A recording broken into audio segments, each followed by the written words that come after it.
We are going to talk about the endocrine system.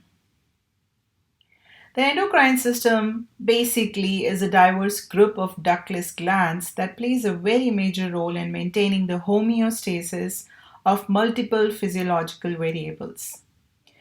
This group of gland basically works very closely with the other system that maintains the homeostasis of multiple physiological variables, the nervous system. Although these two systems both work toward the same goal, you will also notice that the method by which they do so differ. The nervous system basically functions via action potential and also releases neurotransmitters that directly affect target cells. The effects are nearly immediate, but they are very short in duration. In contrast, as you can see here, endocrine system is the one which works by secreting hormones into the bloodstream. The effect in here is little longer and it may not be immediate, but they are always longer lasting than those of nervous system. There is a common thing among both of these systems that both of these systems communicate via chemicals that bind to the receptor molecules. So, understanding this difference between how a nervous system works and how an endocrine system works makes us understand these two systems deeply. Through this picture, you can clearly see the way these two systems are working is via chemical communication. If you remember, you have learned the neuron structure. So this is your neuron, which is providing signal to this muscle. And if you remember from your ANP1, you will see that neuron conducts impulses via neurotransmitters. So the impulses which has been conducted over here, the signal will be given to the muscles via neurotransmitters. This place where this neuron is releasing the neurotransmitter is called as synapse. Whereas if you see here, this is a pictorial depiction of how endocrine system work. So in endocrine system, we talk about various glands, and these are those bunch of cells from any particular gland, and that's why these cells are called as glandular cells. These are secreting the hormones into the bloodstream, and blood is the mechanism by which these hormones are released and also transported to the target cells. Now, once they reach here to the target cell, they will act particularly on very specific cell on which you find some receptors. Okay, so the target cells are the cells with the hormone receptors, and that's why you can see this green stuff, which is also called as hormones. They're going to work specifically only on these green cells and not in these yellow cells. Okay, and that is why endocrine system is very precise in that it only targets the target cells, and only target cells can respond to a specific hormone. Target cell also contain particular receptors for the hormone, like I said, and these receptors are not present in any other cell.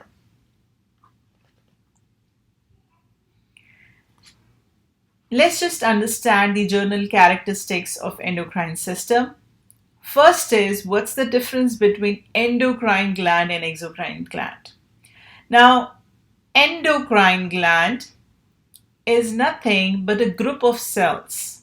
And you all know that cells combine to form tissues and tissues combine to form organ. So a gland basically is an organ that make up the endocrine system. So it's a group of these glands. These are ductless and they secrete their hormones directly into the bloodstream. Endocrine word basically means internal secretion. And keep in mind, hormones which are released from these endocrine glands are the chemical messengers which are going to act only on the target cells. The second type of glands which we see in the human body are called as exocrine gland, and these are the glands which contain duct. And these are the duct which will bring the secretion of these glands to the body surface. And that's why these glands secrete their secretion externally. They deliver their product directly to the specific site. These are also the glands that secrete messenger molecules, which will include paracrine secretions and also the autocrine. Paracrine secretions are the ones which affect only the nearby cells, and autocrine secretion is the one which affects the cells that secrete the substances. To make you understand a little further, if you look at this picture, this over here is a thyroid gland, and the secretion from the cells of these glands is going to be hormones, and those hormones will go to your body via bloodstream. Okay, so these are the type of endocrine glands where they secrete hormones directly into the body fluid, which is your blood, versus the exocrine gland, and here the example is the sweat gland. You have learned this as well in your ANP1 under the skin chapter, where we have seen that the sweat gland has a duct which opens it to the skin surface. And as you can see here, it's not going to the blood. The sweat doesn't get absorbed via any of the blood vessels. Okay, so that is something which you have to keep in mind, that the difference between endocrine gland and exocrine gland. Hormone action. Over here, if you look at this picture, is describing you various glands and their location.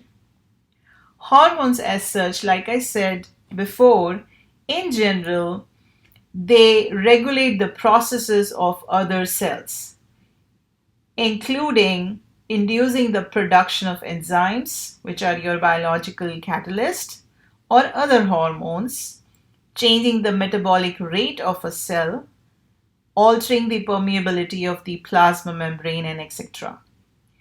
In simpler word, you might think of hormone as the middle managers of the body, because they communicate the message from their bosses, which is their endocrine gland, and tell the workers, which is the other cell, what to do. Some endocrine glands, for example thyroid and anterior pituitary, secrete hormones as their primary function. Okay, that means their main function is to secrete hormone. However, there are others which secrete hormone as their secondary function, and examples of which are heart, in which we have arterial natriuretic peptide. Adipose tissue secretes leptin, which is a hormone.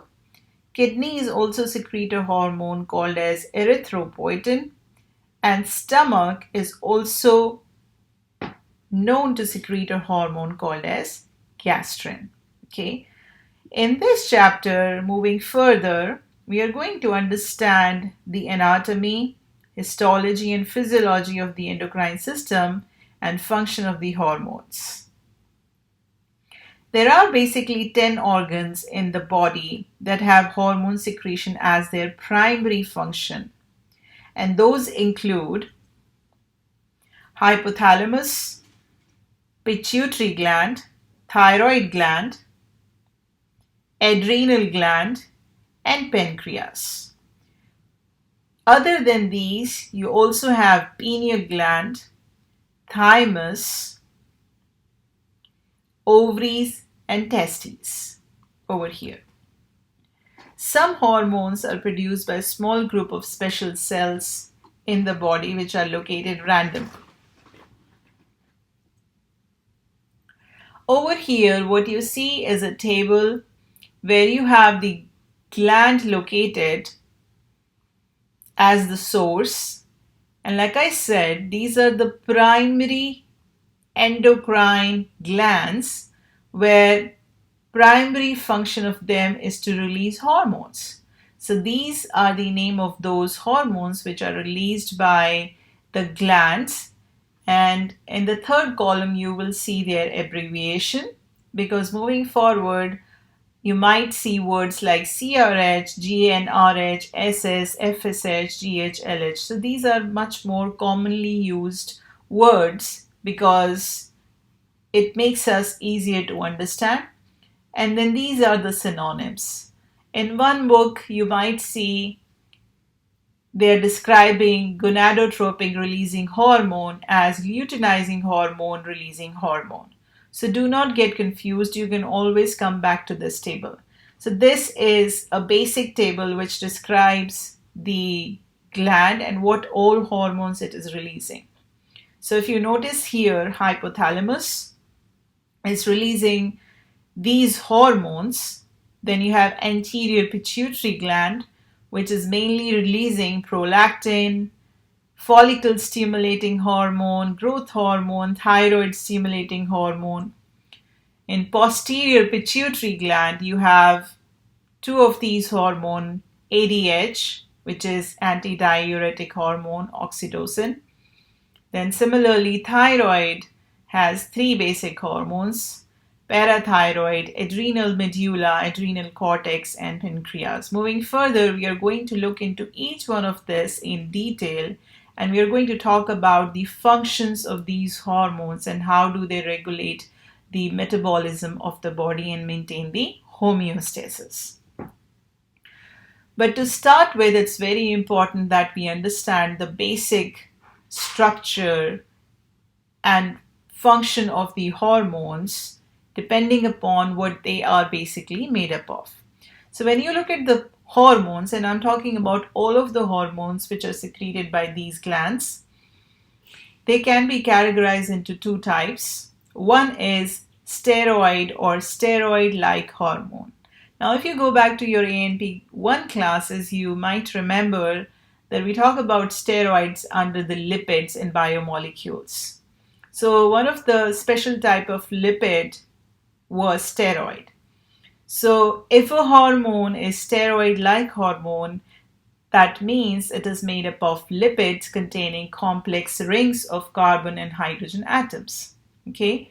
Now these steroids, they are the hormones which are produced by the raw material called as cholesterol. So cholesterol is not that bad. We actually need it to make the important hormones of our body, which are maintaining the homeostasis and regulating the various metabolic processes.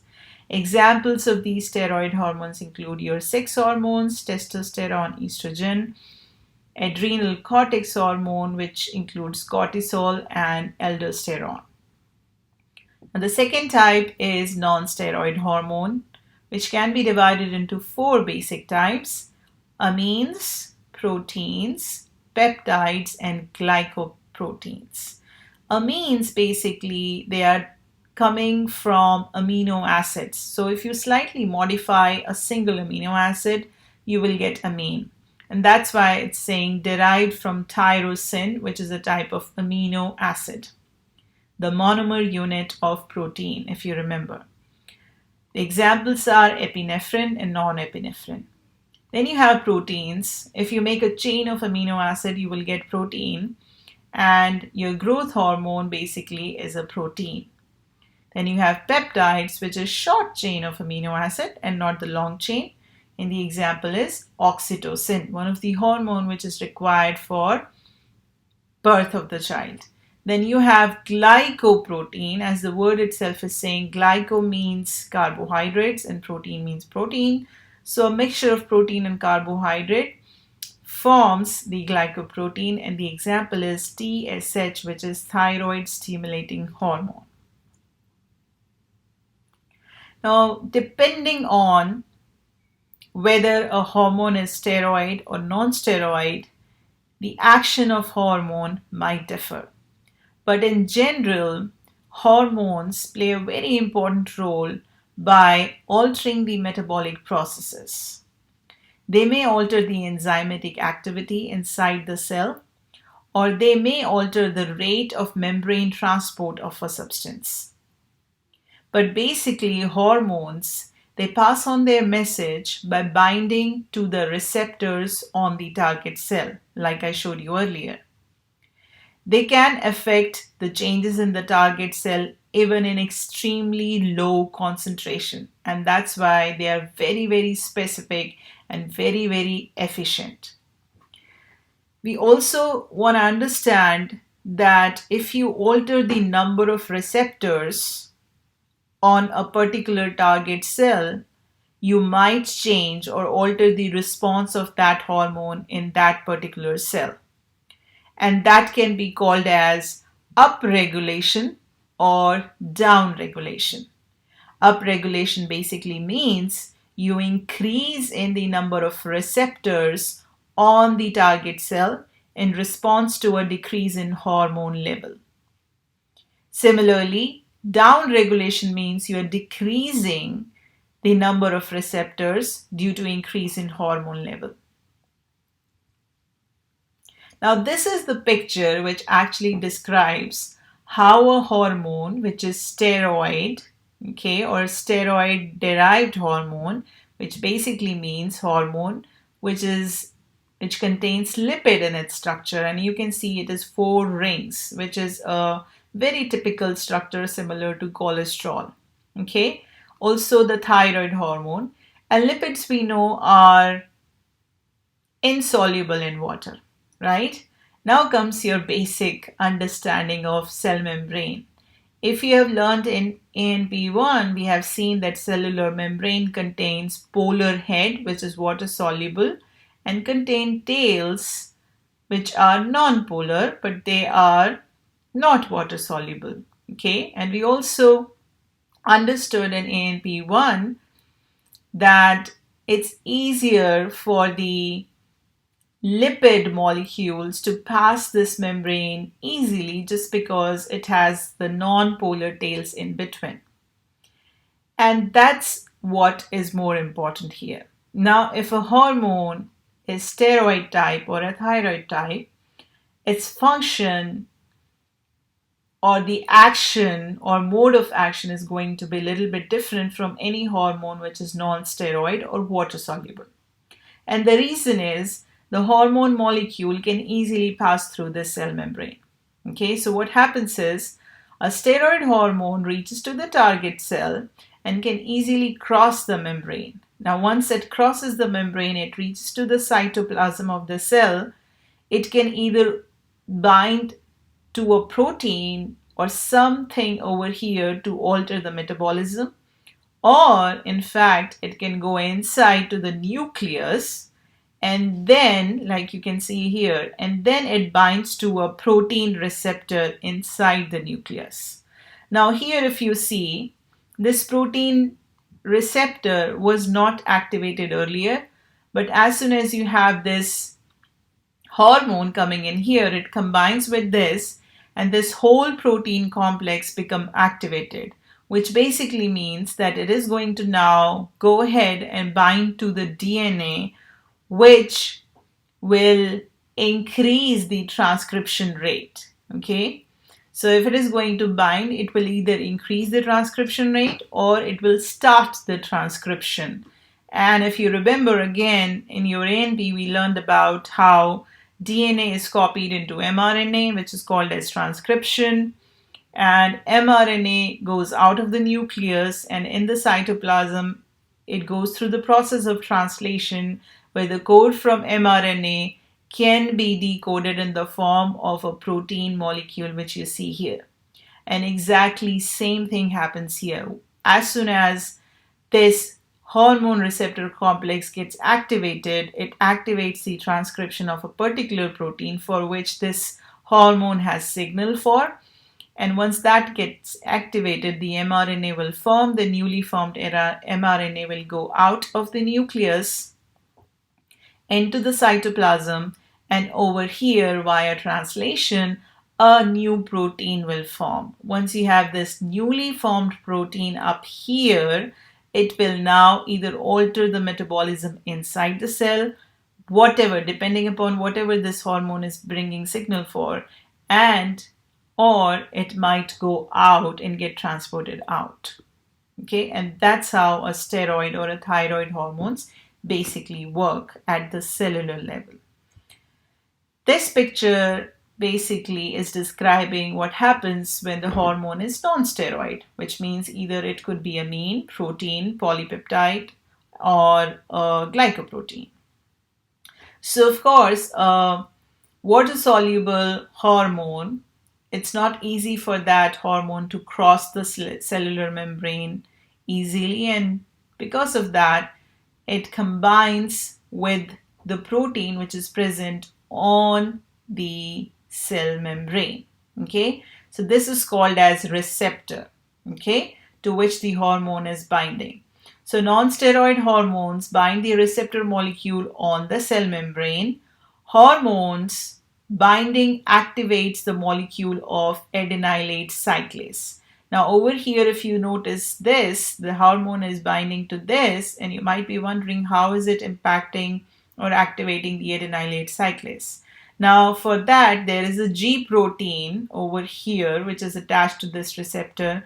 As soon as this hormone binding happens, there is a change in conformation and structure which changes and alters the shape of adenylate cyclase. Okay. Now, adenylate cyclase is also a protein found in the cellular membrane, which actually converts ATP, the energy molecule, into cyclic AMP, which is having a cyclic adenosine monophosphate. Okay.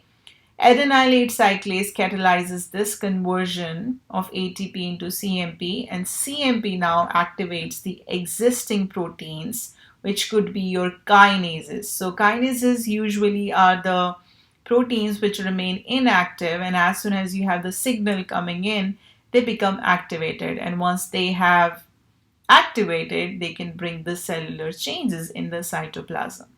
So you can see the two major differences I can show you is that steroid hormone has the capacity to go inside the nucleus and bring the change by acting at the DNA level itself, whereas non-steroid hormones are going to act in the cytoplasm, okay, itself.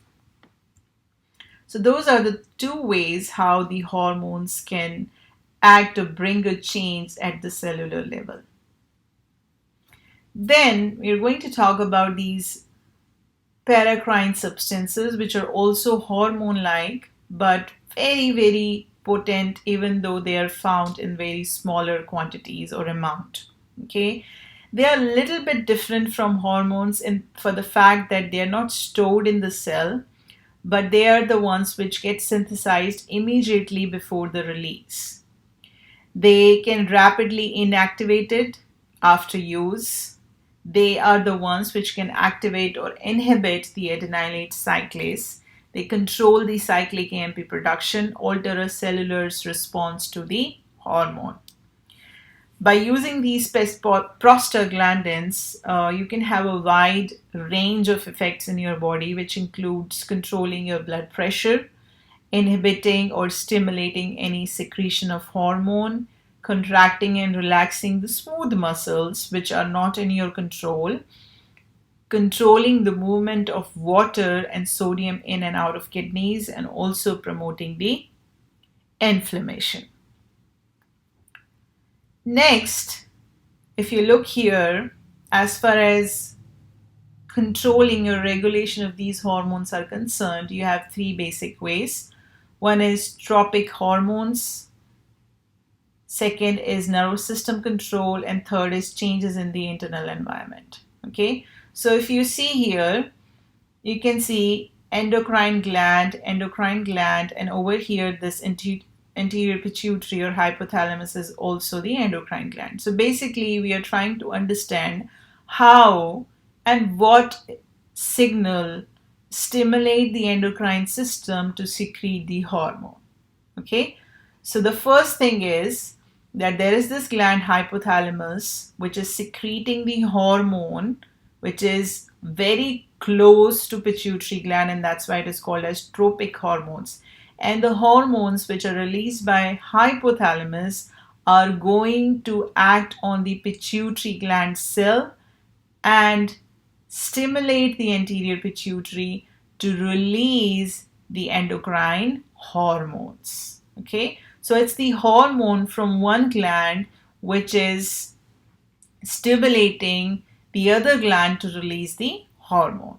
Okay, so hormone itself can act on the gland and stimulate the secretion of the hormone.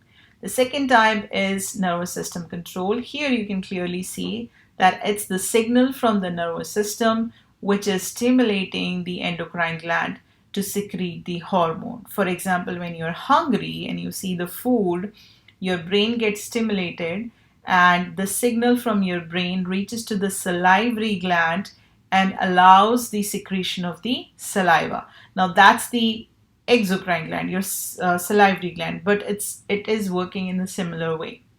Similarly, when you look at the third type, changes in the internal environment. Okay, for example, you eat food and your blood glucose level increases, which is changing levels of substance in the blood plasma, which will stimulate endocrine gland to secrete. And which endocrine gland it'll be? It'll be your pancreas to release a hormone, for example, insulin, to be secreted so that the glucose level can be brought down. So basically there are three different ways. One is hormone itself can stimulate the gland, second by nervous system, and third by changing levels of the substance in the blood plasma, which can bring out or secrete the stimulate the gland to secrete the hormones. Now, coming to the homeostatic control of these hormone levels, basically hormone secretion is mainly under the control of various negative feedback mechanisms. So going back again to ANP1 in your first chapter, I'm pretty sure we know what is a homeostasis. Homeostasis is the mechanism of maintaining the internal stable conditions of various variables. Okay, so if you see here, hormones play a very important role and their secretion also is controlled by negative feedback loop. Okay, so if you see here, supposingly your hormone levels are normal and suddenly they become too high, so it increases, so the stimulus is increase in the hormone level. Those hormones will reach to the target cell. Hormone control mechanism senses this change via various receptors, and that signal will go to the control center, and here it is your endocrine gland inhibition. Okay, once that signal or control signal has the stimulus or has the message that the hormone level is going up, there will be a change in the hormone level via effectors. Now effectors will bring the hormone level down by decreasing the secretion, and the response will be lower level of hormones, or it will bring back the hormone level to the normal set point. Similarly, if you see here, if it becomes too low, then also the stimulus will be checked by receptors. It will again go to the control center.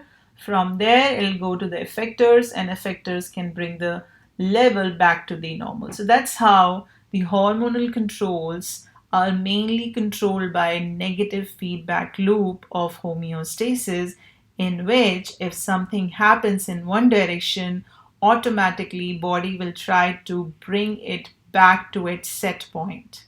Okay, and this is how it happens.